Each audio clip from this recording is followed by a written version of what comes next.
Mesdames et messieurs, bonsoir, salut les amis, j'espère que vous allez bien. Voilà donc El Clasico entre Barça et Madrid, Barcelone et Real Madrid, donc Real-Barça, Barça au Real, donc le match a fini 0-0, c'est un match nul. Donc pour ceux qui ont suivi, ils ont bien vu que le match il était très moyen, voire mauvais. Franchement, peut-être pour moi c'est l'un des classicos que peut-être que j'ai vu qui était le plus ennuyeux que j'ai vu dans ma vie. Pour être sincère avec vous, franchement, j'ai pas envie de vous dire, de vous mentir, de vous dire, oh, il y a eu un match nul, mais en même temps, il y avait pas mal de choses, etc. C'est vrai, il y a eu des choses, on peut en parler, justement. Là, dans cette vidéo-là, je vais analyser le match d'une manière claire et nette, d'une manière neutre, tout simplement.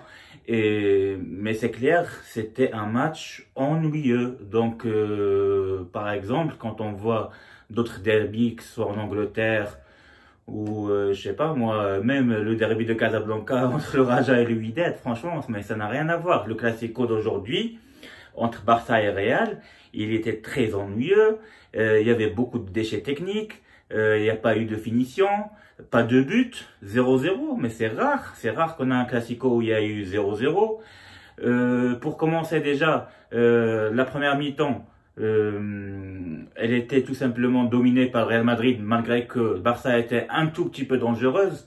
Et la deuxième mi-temps, elle était tout simplement très ennuyeuse. Pour commencer, je vais parler déjà de les formations avec lesquelles les deux équipes ont joué. Et comme ça, on va savoir pourquoi on a eu ce match nul et à cause de quoi. Donc, en fait, Barça, elle a joué avec la formation suivante. Elle a joué avec un 4-3-3. En gardien de but, comme d'habitude, c'est Ter Stegen. En défense, elle a joué avec Piqué et l'anglais en défense centrale.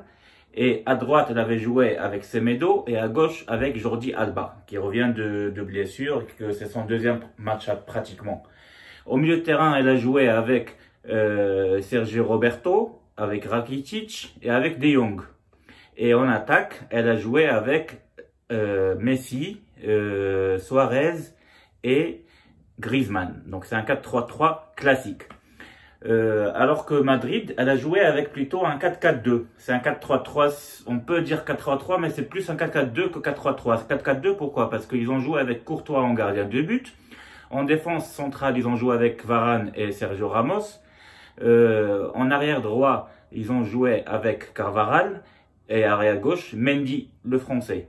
Au milieu de terrain, ils ont joué avec 4 joueurs. En fait, c'est Kroos, Casemiro, Valverde et Isco. Et 2 attaquants, c'est Benzema et Bale. Cette formation-là, ce système-là qui se transformait en 4-3-3, des fois où au milieu de terrain, on voyait Kroos avec Casemiro et Valverde, et plutôt Isco à droite ou à gauche, avec Bale aussi, et Benzema qui fait le jeu, que ce soit au centre, au milieu de terrain offensif ou en attaque carrément. Donc voilà, si franchement on analyse bien ces deux formations-là, on va voir déjà que les deux équipes, ils ont joué d'une manière méfiante. Ça veut dire qu'ils se méfiaient tellement qu'ils n'ont pas joué avec des équipes plus offensives. Par exemple, ce que je reproche à Valverde, par exemple, le coach du Barça, franchement, pour moi, il ne mérite pas d'être un coach de Barça, tout simplement. Déjà, après les remontadas qu'il y a eu il y a 2 ans contre la Roma, de 4-1 à 3-0, l'année dernière, c'est encore pire, 3-0, après il perd 4-0. Je comprends pas pourquoi le Barça, ils ont vraiment tenu à garder Franchement, il est mauvais, tout simplement, il est mauvais. Barça, aujourd'hui, elle était très mauvaise, pour vous dire la vérité. J'ai jamais vu une Barça très mauvaise depuis pratiquement plus que 10 ans. Hein. C'est le pire match que j'ai vu du Barça peut-être depuis 10 ans. Même Messi, hein, je parle de tous les joueurs pratiquement. À part quelques joueurs, on va dire peut-être par exemple Griezmann qui a pratiquement couru, dans le jeu il était pas mal et il essayait de faire ce qu'il pouvait, le pauvre, parce qu'il n'avait pas avec qui jouer. Suarez, il était très mauvais. Messi, sur quelques centres avec Alba, il faisait des choses, etc. Il tentait des choses. Mais individuellement parlant, moi, il était pas bon, il était mauvais, même carrément. Même devant les buts, il était mauvais, Messi, aujourd'hui. Est-ce que c'est à cause du fait que qu'ils jouent un match tous les 3 jours, les joueurs étaient fatigués? Je pense que c'est un paramètre qu'il faut tenir en compte quand même, parce que ça fait même pas 3 jours, le samedi dernier ou dimanche, ils ont joué aussi. Donc, ils n'ont pas assez de temps pour récupérer, ça, je suis d'accord. Mais ça a fait qu'on a eu aujourd'hui un match très, très moyen, voire mauvais. Voilà, clairement, en première période, le Real Madrid a clairement dominé. Elle a dominé, mais ça ne veut pas dire que c'était un grand match de Madrid non plus, etc. Moi, je vois que Zidane, franchement, il a réussi à construire du beau jeu, on va dire un jeu meilleur pour Real Madrid depuis l'année dernière, parce que Real Madrid l'année dernière était vraiment catastrophique.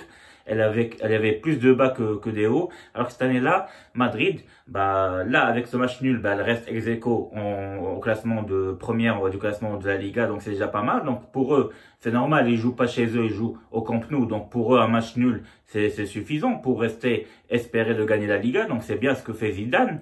Donc, ils ont fermé pratiquement tous les trous et ils ont bien joué d'une manière défensive et en même temps sur les contre-attaques. Parce qu'après tout, c'est Barça qui a eu la possession de jeu, mais qui était très stérile. Une possession de jeu avec 54% de possession de jeu. Mais quand on voit le match, on a l'impression que c'est Madrid qui tient un peu plus la balle. Pourquoi? Parce que c'est Madrid qui faisait faire vivre la balle, on va dire. Avec plus d'animation dans le jeu, que ce soit Bale, Benzema, avec Valverde. Franchement, quand on compare les milieux de terrain de Barça et de Madrid, aujourd'hui, on voit que le milieu de terrain de Madrid, avec Valverde, Casemiro et Kroos, ben, ils étaient largement meilleurs que ceux de Barça, avec De Jong, Rakitic et Sergio Roberto. D'ailleurs, je comprends pas pourquoi il fait jouer Sergio Roberto Valverde au milieu de terrain.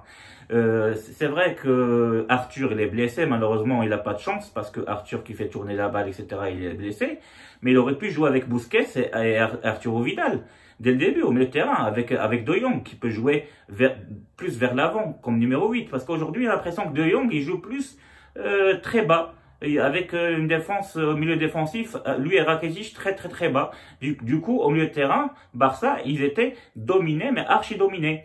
On voyait que Valverde, par exemple, le jeune joueur uruguayen de Real Madrid, bah, il a tenté à tirer minimum 2-3 fois ou 4 fois vers les buts les cages de Barça. Il a failli marquer. Et en plus, Madrid, elle a eu un but en deuxième mi-temps. Franchement, il était très limite leur jeu. À 2 millimètres près. Normalement, le but, il aurait dû être accepté. Et Real Madrid méritait clairement la victoire aujourd'hui. Donc, pour être franc, au Camp Nou, aujourd'hui, Madrid, elle méritait la victoire. Benzema, il était omniprésent. Franchement, c'est le seul joueur que moi, je vois aujourd'hui qui était vraiment très bon, on va dire.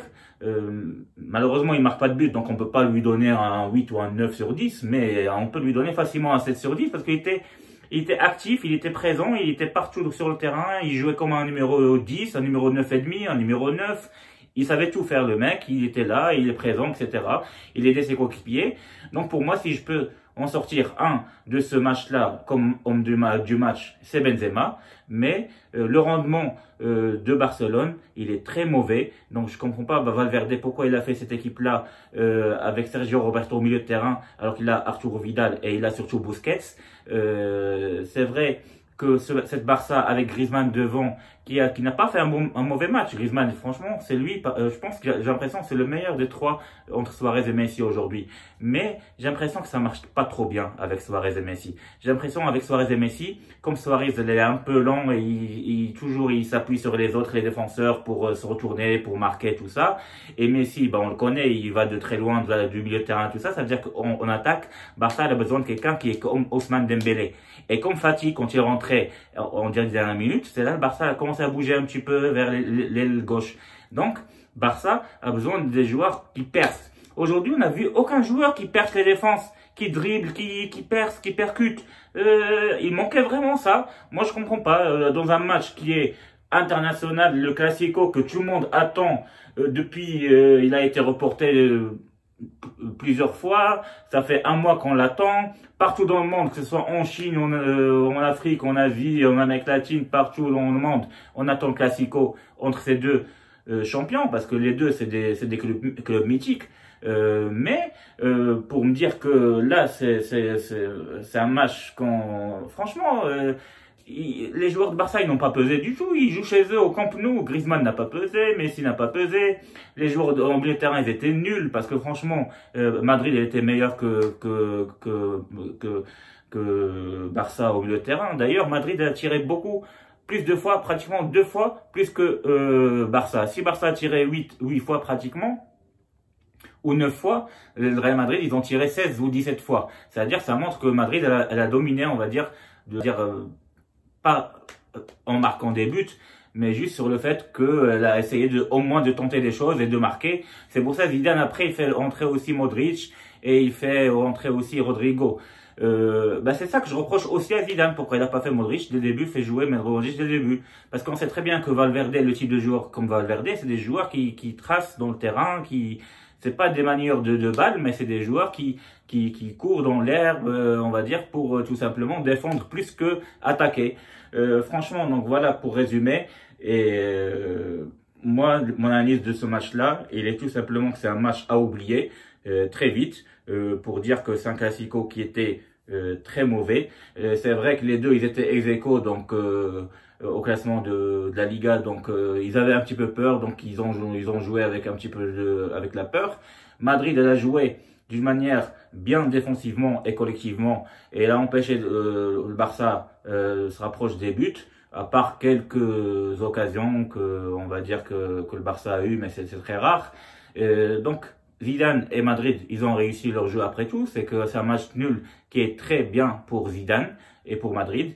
Mais par contre, pour Barcelone, c'est un très très mauvais match nul. Et parce qu'ils pouvaient faire la différence aujourd'hui, ce soir-là, ce qu'ils n'ont pas pu faire. Et je dis, c'est un match à oublier pour Barcelone. Parce que si ils continuent à jouer avec ce niveau-là, en Ligue des Champions, j'en suis pas sûr qu'ils vont battre même Napoli. Parce que là, ils étaient très très très mauvais aujourd'hui. Alors là, plus mauvais que ça, on peut pas voir un Barcelone plus mauvais que ça. Et bravo à Zidane parce que il fait du bon boulot. Madrid, j'ai l'impression, elle est de plus en plus forte et ça n'a rien à voir avec Madrid l'année dernière. Donc bravo à Zidane. Et voilà, pour finir, je vous dis, n'hésitez pas à liker comme d'habitude, à s'abonner en cliquant sur ma photo en haut à droite. Et je vous dis à très bientôt les amis. Voilà, au revoir.